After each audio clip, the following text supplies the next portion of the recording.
m'appelle Hélène, je suis née à Somborot en octobre 1935.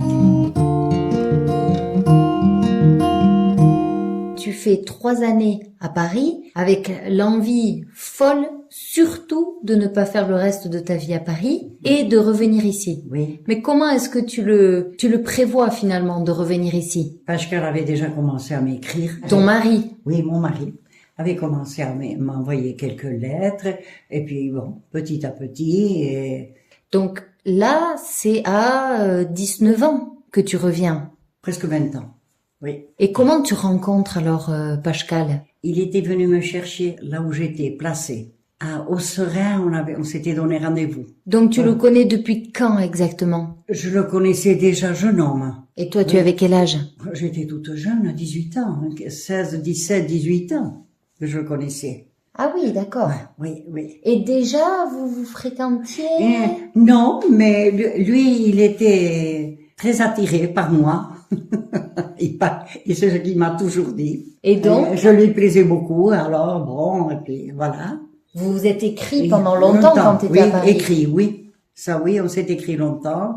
Et puis après, je suis revenue et on a commencé à coudre mon trousseau, comme on faisait alors. Et voilà, et la famille était prête à m'accueillir ici. Ça veut dire quoi, coudre ton trousseau? C'est-à-dire coudre les draps, les serviettes de toilette, le trousseau qu'on appelait autrefois, le linge que la jeune fille apportait chez son mari. Ah, donc vous prépariez déjà le fait que ça allait se faire avec Pascal, que vous alliez vous marier. Voilà, oui, coudre ça, préparer le mariage.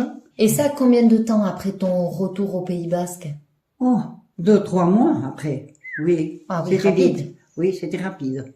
Il lui tardait. Ah, Pascal, bon, si. Et toi, tu étais amoureuse? Oui, bon, oui, bien sûr. Et encore, je l'étais, je crois, davantage après. Ah oui? Oui. En apprenant à le connaître? Oui, surtout. Surtout ça, en apprenant à le connaître, combien il m'estimait, tout ça, tu sais, il y a beaucoup de choses qui rentrent en compte. Et qui ont plus de valeur avec les années aussi. Oui, surtout, c'est vrai. Parce que t'aurais pu tomber sur le contraire. Oui, exactement. Parce que c'est arrivé à d'autres, ça, hein. Le mari prendre le côté de ses parents en laissant de côté sa femme. Oui, parce que ce qu'il faut expliquer, c'est que quand tu te mariais, tu allais vivre chez ton mari, voilà, avec les beaux-parents. Voilà, les beaux-frères et tout le monde.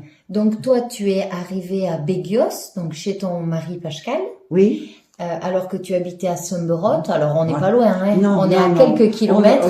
Oui, je le connaissais, tu sais, comme ça quand même. Mais du coup, comment ça s'est passé pour toi, la transition entre les deux maisons? Quitter chez toi et aller chez Pascal? Ça n'a pas été dur. Non, ça n'a pas été dur. C'était comme ça. Et dans ma tête, je m'étais préparée à ça et non. Ça veut dire quand même qu'en tant que couple, vous aviez très peu d'intimité, parce que vous partagiez la maison avec tout le monde. Voilà. Donc s'il y avait un conflit, c'était partagé avec tout le monde. S'il y avait... Tout était tout le temps partagé avec tout le monde. C'est horrible. Non, tu savais, tu faisais la part des choses. On avait nos moments à nous. Que, par exemple, quand nous allions travailler, tu sais, à l'extérieur, à la maison même, ou que nous partions au marché. Non, ça, je n'ai pas trouvé dur. Je me suis adaptée très vite, il me semble. Mais tu étais alors très jeune. Oui. Tu avais une vingtaine d'années. Oui. Moi, aujourd'hui, ça me paraît fou. Oui.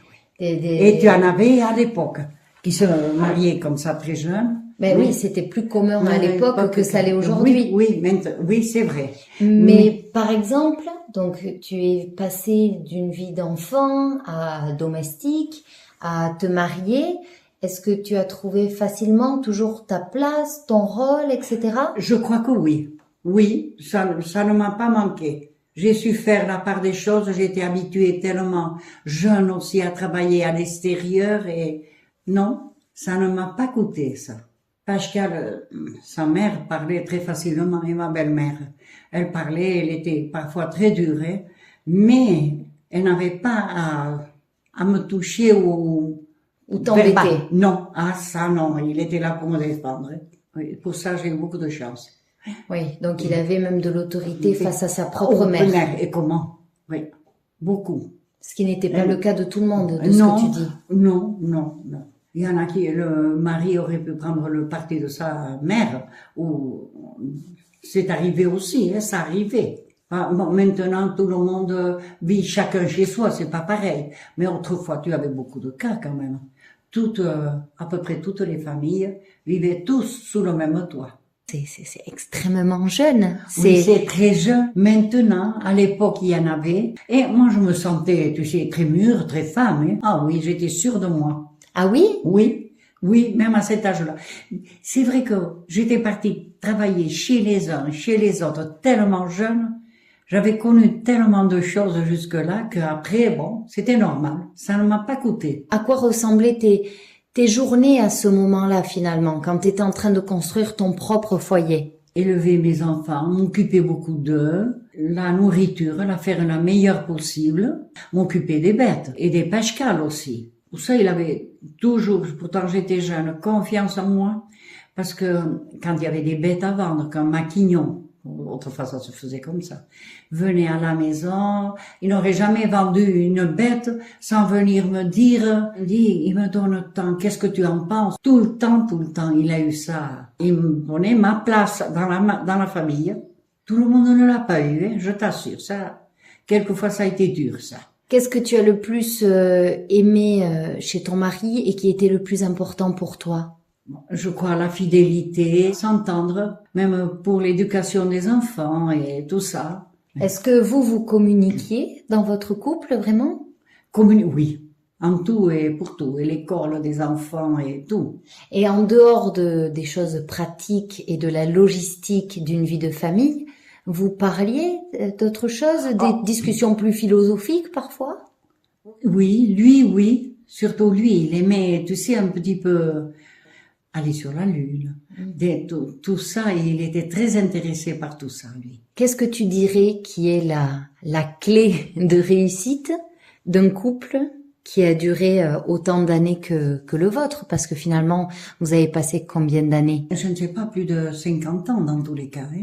Je trouvais que j'avais beaucoup de chance. Il m'écoutait beaucoup et on s'entendait toujours. Même que j'étais plus jeune que lui. Hein.